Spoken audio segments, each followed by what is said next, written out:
बिस्मिल्लाहिर्रहमानिर्रहीम अल्लाहुम्मा सल्ली अला मुहम्मद व अला आलि मोहम्मद। आप देख रहे हैं वकास अजीज़ ऑफिशियल यूट्यूब और मैं वकास अजीज़। सब्सक्राइब कीजिए, लाइक कीजिए। अमूमन देखने में ये आ रहा है कि जब भी करप्शन की बात होती है तो गुज़िश्ता अदवार हुकूमत जो हैं उनको लताड़ा जाता है। अगर मौजूदा हुकूमत की करप्शन की बात की जाए तो चीखो पुकार शुरू हो जाती है और फ़ौरन जो है उस सहाफ़ी को धमकियां मिलना शुरू हो जाती हैं, उस शख्स को जो है थ्रेट्स आना शुरू हो जाते हैं। और अब आज जो मैं करप्शन की अजब करप्शन की गज़ब कहानी लेकर आपके सामने आया हूँ और मेरा मतलब सर पीटने का दिल कर रहा है कि कैसे एक वो मंसूबा जिसे मौजूदा हुकूमत लेकर सामने आई है और क्रेडिट लेने की कोशिश कर रही है, ये वो मंसूबा है जिसे गुज़िश्ता दौरे हुकूमत में मतलब डिस्पर्स कर दिया गया था, रद्दी बुर्द कर दिया गया था कि ये इकोलॉजिकल सिस्टम जो है लाहौर का उसके अगेंस्ट है। पूरी दुनिया में नाजरीन जब हुकूमतें बनती हैं तो उससे पहले जो इलेक्शन कंपेन्स होती है उसमें जो पहले 5 बड़े पॉइंट्स होते हैं उसमें माहौलियाती आलूदगी या माहौलियाती सेहत का जो उनसर है वो उन 5 में रखा जाता है। लेकिन माजरत के साथ नून लीग, पीपल्स पार्टी, पीटीआई ने सो कॉल्ड जो है हमें पाकिस्तान के इलेक्शन सिस्टम में जब हम जाते हैं तो हमें कहीं पे भी किसी भी इलेक्शन एजेंडे में किसी भी जमात के मंतखाबी एजेंडे में हमें चीज़ ये खुलकर नहीं दिखाई देती। मैं बात करने जा रहा हूँ रावी रिवर फ्रंट मंसूबे के हवाले से। इसे बड़ा लेके जी ज़ोर शोर मचाया जा रहा है और बुज़दार साहब को क्रेडिट देने की कोशिश की जा रही है। सारा मामला बुज़दार साहब क्रेडिट ज़रूर लें, जो उनके अच्छे काम है वो भी आइंदा आने वाले दिनों में सामने आएंगे। माजी में भी उनकी तारीफ़ की है, मुस्तकबिल में भी करूँगा। लेकिन अभी ये जो काम है, आपको पता है कि ये मंसूबा कितना ज़्यादा नुकसानदेह साबित होगा लाहौर के लिए।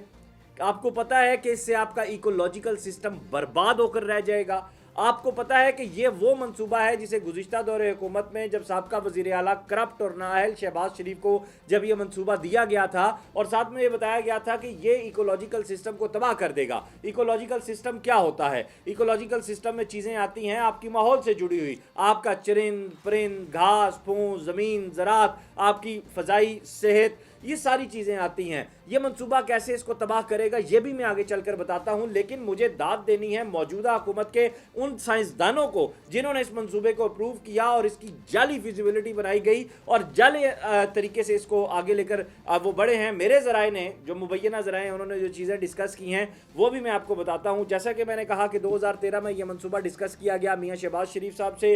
ज़राए ने यह भी बताया कि इसकी फिजिबिलिटी को लेकर शहबाज शरीफ साहब भी बहुत जी कोई बड़ा नया काम होने जा रहा है। लेकिन खुदा के बंदे का भला हो कि जब उसे बताया गया कि इकोलॉजिकल सिस्टम तबाह होगा तो उसने इसको रद्दी बुर्द कर दिया। एक बात हो गई। दूसरी बात यह है कि ये मंसूबे जो रिवर फ्रंट के होते हैं पूरी दुनिया में बनते हैं। मैं आपको जर्मनी के उसका हवाला दूंगा, मैं आपको आगे चल के हिंदुस्तान में इवन जो बना है उसके हवाले से आपको बताऊंगा कि कंटकी रियासत जो यूएसए की है वहां पे जो बना, इसको कैसे बना। हम तरक्की याफ्ता अक़वाम की दौड़ में शामिल तो होना चाह रहे हैं लेकिन जो सही रास्ता है हम उसको फॉलो नहीं कर रहे, उसको हमने तबाह बर्बाद करके रख दिया है। आइए ज़रा मैं अब आपको बताता हूं, जब ये मंसूबा बनने जाता है जो कोई भी रिवर फ्रंट के आप सामने बनाते हैं उसमें सबसे पहले वहां पे जो मौजूद लोग होते हैं उनकी जो ज़मीनें, अमलाक, जायदाद, कारोबार, रहन सहन, उसको आप महफूज बनाते हैं, उसका मुतबादल उनको देते हैं। अब यहाँ पे जो क़याम पाकिस्तान से लेकर अब तक जो लोग यहाँ पे आबाद हैं, जिनमें किसान हैं, जिसमें वहाँ के मकामी रिहायशी हैं, जिसमें वहाँ पे सनत और तिजारत से जुड़े हुए लोग हैं, सबसे पहले तो उनको किसी किस्म का कोई ज़रा का ये कहना है कि सपोर्ट नहीं की गई, कोई मुतबादल नहीं दिया गया, नंबर 1। नंबर 2 चीज़ ये भी देखने में आ रही है कि जो किसान हैं, आपने ज़री लैंड जो है वो आप भारत को गालियां देते हैं। मैं कश्मीर के मामले में सबसे बड़ा और इंसानियत दुश्मन समझता हूँ उसको। दहशतगर्द फौज है मोदी की, दहशतगर्द फौज है जो है भारत की। लेकिन वहाँ पे एग्रीकल्चर लैंड को आप बेच नहीं सकते। पूरी दुनिया में एग्रीकल्चर लैंड को सेव किया जाता है, ये पाकिस्तान है। ये इमरान खान साहब क्या कर रहे हैं और इनकी टीम क्या कर रही है कि एग्रीकल्चर लैंड को यहाँ पे बर्बाद किया जा रहा है और फिर उन किसानों को उसकी मुतबादल नहीं दी जा रही। जहाँ के जो मकामी रहायशी हैं उनको उनका मुतबादल नहीं दिया जा रहा। जो लोग वहाँ पे रोजगार से जुड़े हुए हैं, 1 करोड़ आप नौकरियाँ दे रहे हैं, वो जो लोग वहाँ पे बेरोजगार होंगे, जो आपको वहाँ पे हज़ारों की तादाद में किसान बेरोजगार होंगे, उनको कैसे आप एडजस्ट करेंगे? कोई आपकी फर्दर की इसके हवाले से फ्यूचर नहीं है। एक जाली सर्वे उल्टा आप कर लेते हैं और वो जाली सर्वे क्या होता है? EIA के नाम से है। मैं वो EIA क्या है वो भी आपको बताता हूँ। इसको कहते हैं जी इन्वायरमेंटल इम्पैक्ट असेसमेंट रिपोर्ट। जब तक ये ना सबमिट की जाए तब तक कोई मंसूबा शुरू नहीं हो सकता। और इसको सबमिट करने से पहले जिस जगह पे रिवर फ्रंट का मंसूबा बन रहा हो वहाँ के लोगों को बुलाया जाता है, उनके तहफ़्फ़ुज़ात सुने जाते हैं, उनको हल किया जाता है, उसके बाद इसकी अप्रूवल होती है और इसको शुरू किया जाता है। आप इस वक्त देख रहे हैं कि स्क्रीन के ऊपर चंद तस्वीर हैं, ये मकामी लोगों ने मुझ तक पहुँचाई हैं। उनका ये कहना है कि ये जाली सर्वे कंडक्ट किया गया है। इसमें मौजूदा हुकूमत या मौजूदा जो रिवर फ्रंट के लोग हैं उन्होंने जाली लोगों को बुलाया है, जाली किसानों को बुलाया है और उसके बाद जो है ये अपनी मिलीभगत से ये काम हुआ है। और अब इस वक्त जो सिचुएशन है इंतहाई शर्मनाक है, इंतहाई लो लेवल है और मतलब शर्म महसूस हो रही है कि ये तब्दीली सरकार है, ये उस्मान बुज़दार साहब का नया पंजाब है, ये वो रिवर फ्रंट बनाने जा रहे हैं जिससे लाहौर में कोई खूबसूरती आने की बजाय माहौलियाती आलूदगी में मज़ीद इजाफा होगा। आपकी जो दरियाई ज़िंदगी है जिसमें मछलियां हैं, जिसमें दीगर आबी परिंदे हैं, वो बर्बाद हो जाएंगे। आपकी जो माहौलियाती फ़ज़ाई ज़िंदगी है जिसमें आपके चरिंद परिंद हैं वो तबाह बर्बाद हो जाएंगे। पहले ही लाहौर में स्मोक का इतना शदीद मसला है, पहले ही लाहौर को दुनिया के 10 आलूदा तरीन शहरों में इसका शुमार किया जा चुका है। अब इसको कैसे आप पब्लिक पॉलिसी कह सकते हैं या पब्लिक के आप उसके हक में इसको लेकर जा सकते हैं, मेरी समझ से बालातर है। अब जहाँ पे मकामी रिहायशियों की हेयरिंग ही नहीं की गई, अपने जाली लोग बुलाकर, यानी वही अंग्रेज़ बहादुर सरकार में जैसे कि क़याम पाकिस्तान से पहले अपने मनपसंद लोग बुलाए गए, वो लोग जो अंग्रेज़ों के गधे घोड़े साफ़ करते थे आज के वो नवाब हैं, आज के वो लैंडलॉर्ड हैं, क्योंकि अंग्रेज़ बहादुर ने उन्हें सर का खिताब दे दिया। और जहाँ तक नज़र जा सकती थी वयान बेयाबान था उस वक्त इलाका, वहाँ तक उनको ज़मीनें अलॉट कर दी। आज वह लोग जो है पिदरशाही को भी और यहाँ की बादशाहत को भी लेकर चल रहे हैं।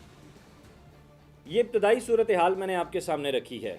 अब मैं आपको बताता हूँ कि दुनिया के कौन कौन से इलाके हैं जहाँ पर रिवर फ्रंट जो है मंसूबे बने हैं, कैसे बने हैं और उसके बाद जो है वहाँ पे क्या इम्पैक्ट क्रिएट हुआ है। इसमें जो पहला मंसूबा हमें देखने में आता है वो हेवन सिटी है, हैम्बर्ग जर्मनी में।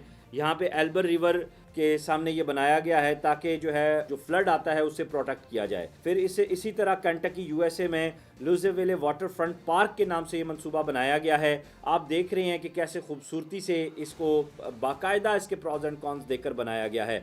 इसी तरह इमर्ज मुंबई के नाम से इंडिया में बनाया गया है ताकि मानसून की जो रेंज हैं उनको कैप्चर किया जा सके, उनको देखा जा सके।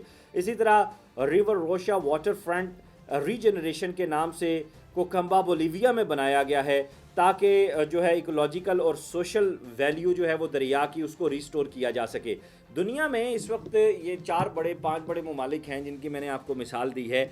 यहाँ पे ये बनाने से पहले इसकी बायोडाइवर्सिटी को इलाके की जो है वो देखा गया, उसके साथ मिटिगेशन प्लान दिया गया बाकायदा से और उसके साथ साथ रिस्टोर या रिहेबिलिटेशन करने के लिए भी एक प्लान दिया गया। यहाँ पे किसी किस्म की बायोडाइवर्सिटी नहीं देखी जा रही, यहाँ पे किसी किस्म का कोई मिटिगेशन प्लान नहीं देखा जा रहा, यहाँ पे किसी किस्म की कोई रिहेबिलिटेशन प्लान नहीं दिया गया। मैं यहाँ पे पंजाब गवर्नमेंट के जो लोग हैं, जो आला ओहदेदारान हैं, जो जिनके मतलब ये वो समझ रहे हैं कि वो इलाके आप मलिक रियाज को या दीगर जो इदारे हैं जिसमें आप गबन की बात करते हैं, मैं चैलेंज देता हूँ ओपन, अगर यहाँ पे कोई मिटिगेशन प्लान है उस पर बात करें, इस पे अगर कोई रिहेबिलिटेशन प्लान है बात करें, यहाँ पे अगर रिस्टोर करने के लिए किसी किस्म का कोई प्लान दिया गया है उस पर बात करें। इन्वायरमेंटल जो हमारे साइंटिस्ट हैं, मैं अगले जो मेरे प्रोग्राम्स होंगे मैं उनके साथ करूँगा और मैं उनसे सारे सवाल पूछूंगा और उसके साथ हम रावी रिवर फ्रंट के इस एरिया में जाएंगे, यहाँ किसानों से बात करेंगे, यहाँ के जो मकामी लोग हैं, जो ज़िम्मेदारान हैं, उनसे बात करेंगे, उनसे पूछेंगे और आपके सामने असल हक़ाइक़ लेकर आएंगे। और जुल्म की बात यह है कि मेरा मेन स्ट्रीम मीडिया भी इस चीज़ को नहीं दिखा रहा, मेरा मेन स्ट्रीम मीडिया भी इस इशू को हाईलाइट नहीं कर रहा। क्यों? मफादात जुड़े हुए हैं। जब तक मफादात की बात होगी तब तक हाँ में हाँ मिलाई जाती रहेगी, तब तक माहौलियाती आलूदगी इंक्रीज़ रहेगी, तब तक किसी किस्म का जो है वो हमें पॉजिटिव रिस्पांस जो है वो देखने में नहीं आएगा। पूरी दुनिया में इस तरह के मंसूबे बनते हैं।